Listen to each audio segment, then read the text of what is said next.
Okay, we're recording. Everybody wave to the camera. All right, like I said, I'm going to show you guys, take you through some notes on how to write a story in the journalistic style.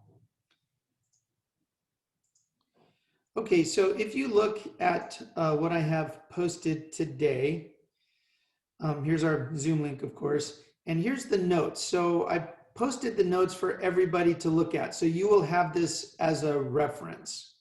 Let's go ahead and click on that. All right.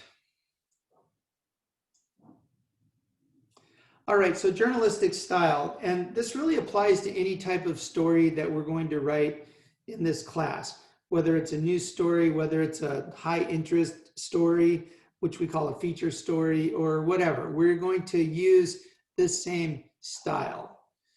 Okay, so first off, one thing about journalism. Now, I know that most of you probably aren't going to pursue a career in journalism at some point, but some of you might find an interest in that.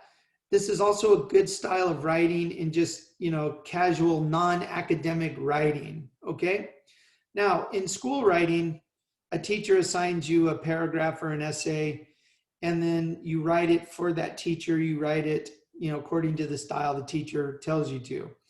The teacher is obligated to read it and evaluate it and all that kind of stuff. It's really different with journalism. All right.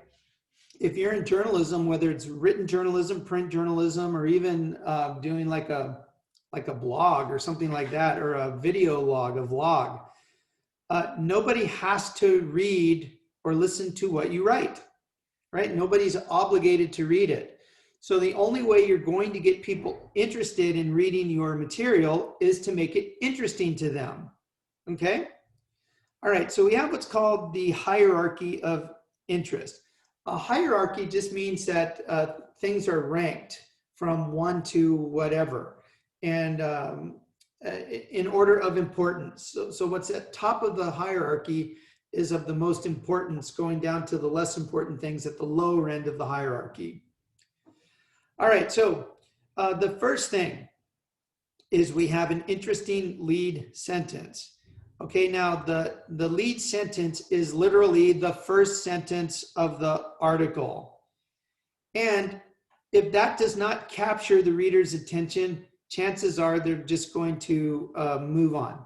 They're not even going to read any of the rest of the article. So really, truly, it is the most important sentence of the article, because it's what potentially is going to get them to read a little bit further. All right, so lead sentence.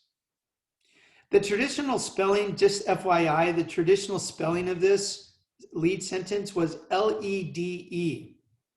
It had a different spelling when it was used in journalism, and over the years, they just kind of regularized the spelling of it.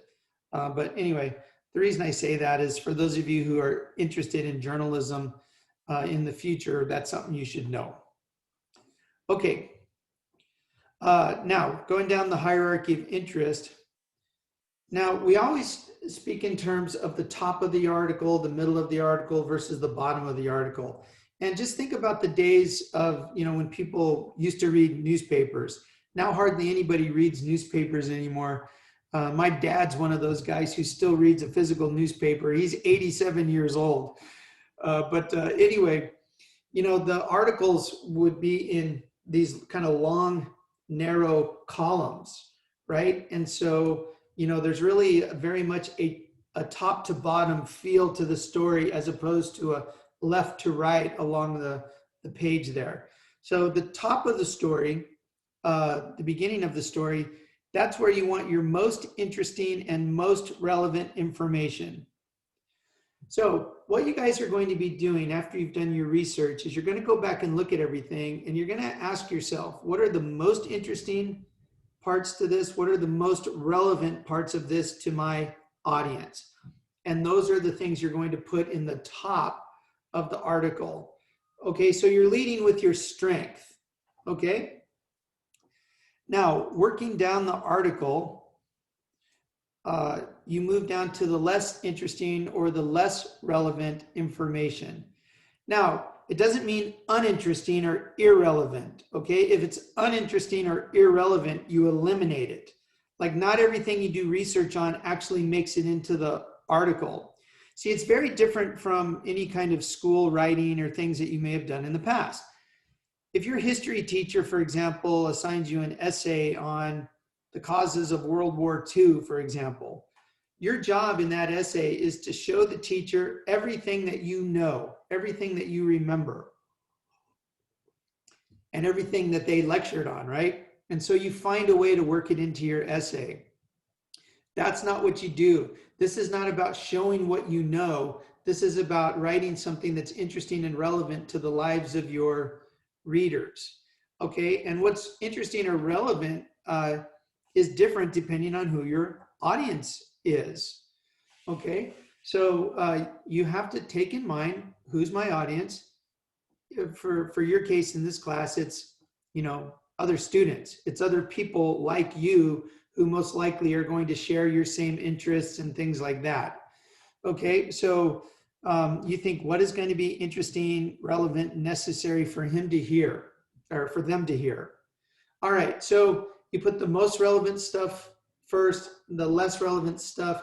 If it's irrelevant, it's eliminated from the article. Okay, and then you try to end with some kind of interesting and thought-provoking conclusion. And however you craft that conclusion really depends on what the article is. This is probably one of the most difficult parts of writing an article, are getting started and then ending it, right? How do you end it well? And so the strategy that I've used in teaching this in the past with students when we're in a classroom situation is, you know, if they're getting stuck on the conclusion, you know, I would work with them one-on-one. We'd read through the article, and then, you know, then once I read it, I could help them figure out, what do you want to leave with your audience? What do you want your audience to do? And so a lot of times I would take a wait and see approach to the conclusion until the rest of the article was written. Because, you know, if someone has taken all their time to get to the bottom of your article, you want to leave them satisfied. You don't want to leave them unsatisfied. It's like a bad ending to a movie, right? You sat there for 2 hours, you got to the end of the movie and you're like, oh, that was terrible. You don't want anyone to have that feeling after they read your article. Okay, so that's a hierarchy of interest. Any questions on the hierarchy of interest?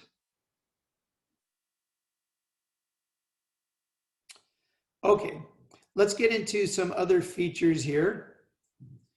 All right, so I already talked about this strong lead sentence. That's the very first thing that you want to do. You want to have that attention grabber. You want to have something that makes them curious about looking at the rest of the article. Okay, now this is very different from anything you've been taught in the past about writing. Okay, so I want you to pay close attention to this. You use multiple short paragraphs. This is not an essay. Okay, so when you were learning to write paragraphs and essays, you know, you had your topic sentence, then you had your supporting details and your explanations and all that kind of stuff.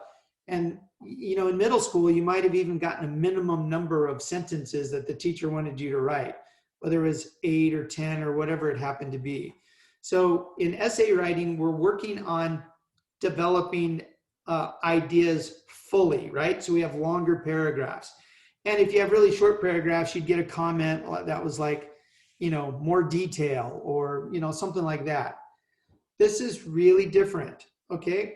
So I have a couple of things I want to show you just to give you a visual on what I'm talking about, okay? So this is the MSN webpage. This is kind of my go-to because it always has so many stories. Right before class, I actually clicked on this. It was a ranking of the greatest guitar players of guitarists of all time. Anyone want to guess who the greatest guitar player of all time is according to Ice Pop? Jimi Hendrix. Okay. Anyway, back to this. If I'm going to let me just find an article here and show you what I'm talking about. Okay, nearly 100 million people under winter alert stretching from coast to coast. So let's just click on that. Okay, and let's just have a look at what's here. All right, so here's the lead sentence. The month of January is not going out quietly, with 4 storms set to hit the continental United States through Friday. Okay, that's kind of interesting. They probably could have made that a little more interesting, but the idea of 4 more storms coming between now and Friday, that's got my interest. Now look at the next 3 paragraphs. Okay, I'm not going to read them necessarily, but if you look at these, you'll notice that all 3 of these paragraphs are 1 sentence each. Okay, let's go down and let's evaluate a few more. Okay, look down here. All right, now this looks like multiple sentences because it's all bunched up. It looks a little bigger, but notice we have the, we have the add over here, which kind of scrunches it together. This is 2 sentences right here. First sentence ends here. Second one goes down to here. So what you'll see in this article as I just scroll through is a series of 1, 2, maybe 3 sentence paragraphs. Okay, now let me go to another resource. I got this from the LA Times, so a local paper. And this one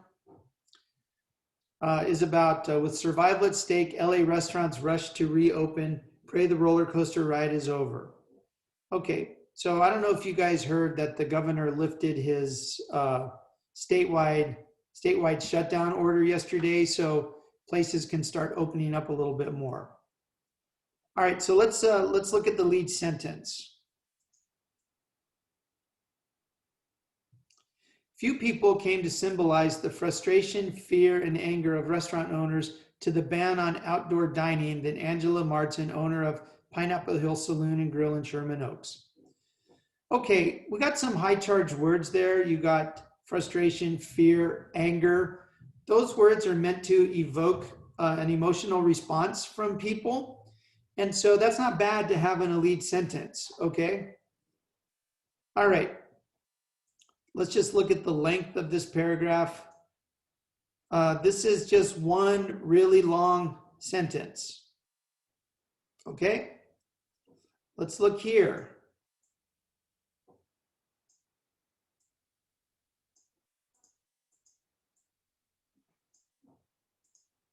Sorry, I'm having technical difficulties here.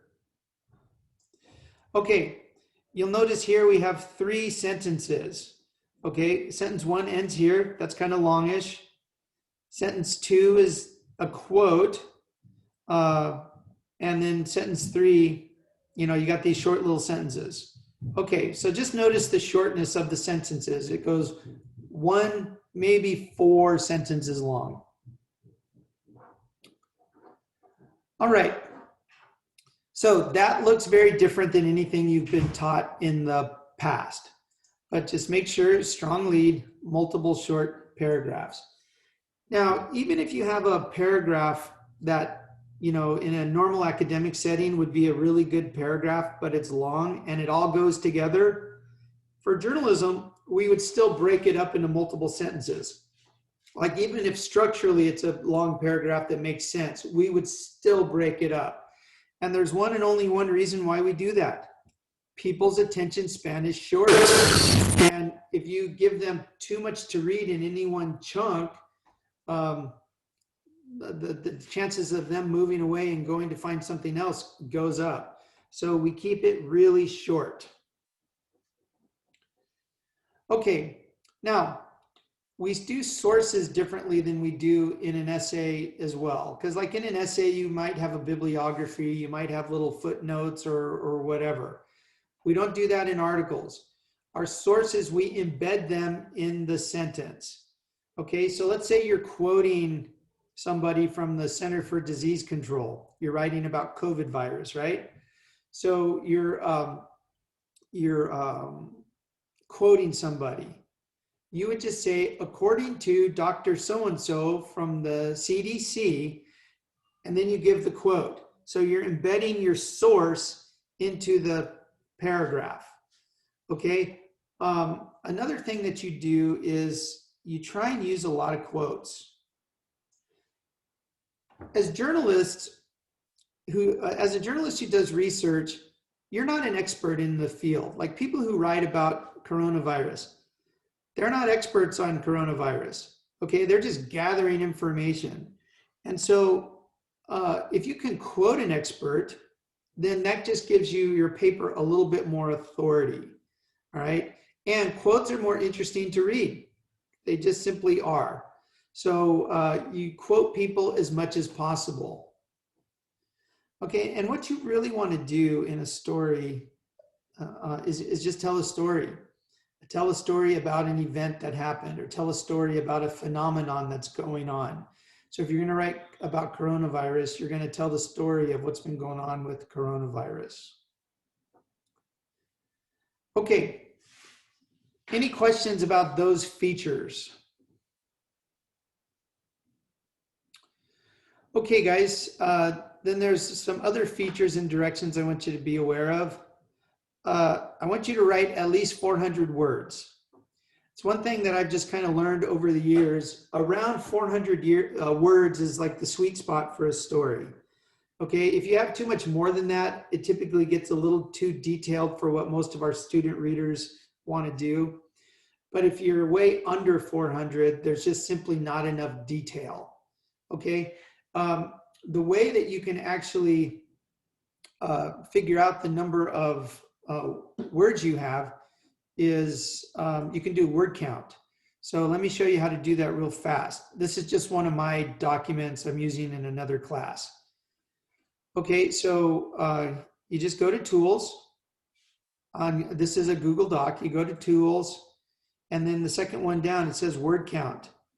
Click on that, and this particular document has 2,248 words. Okay, that's one of my study guides. All right, so do a word count.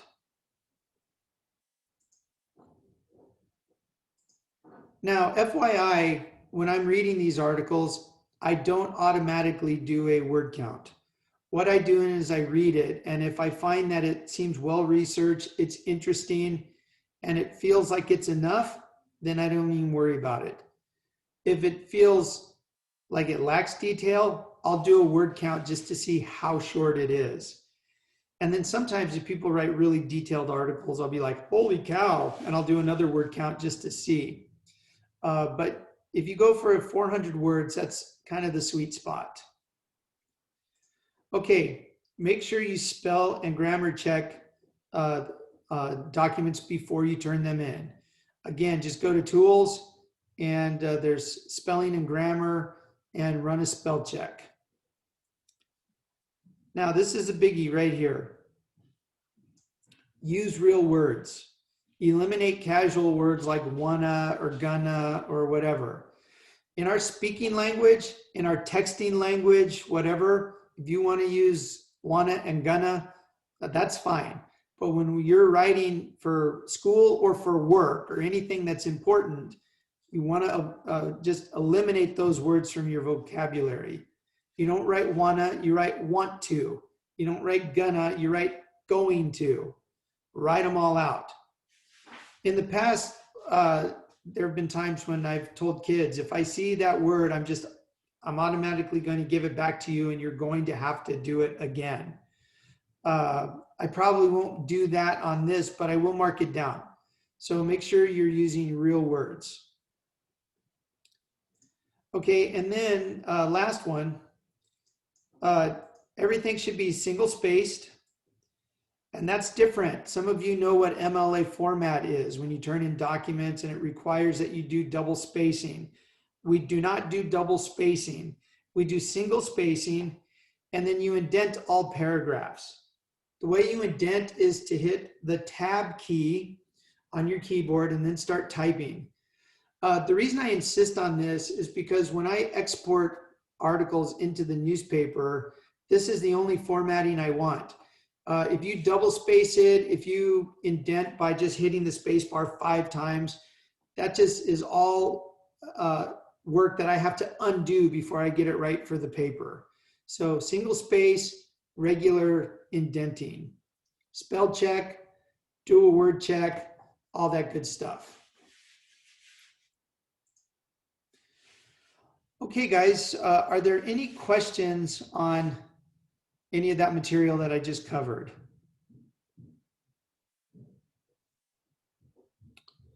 Okay, I'm going to stop recording.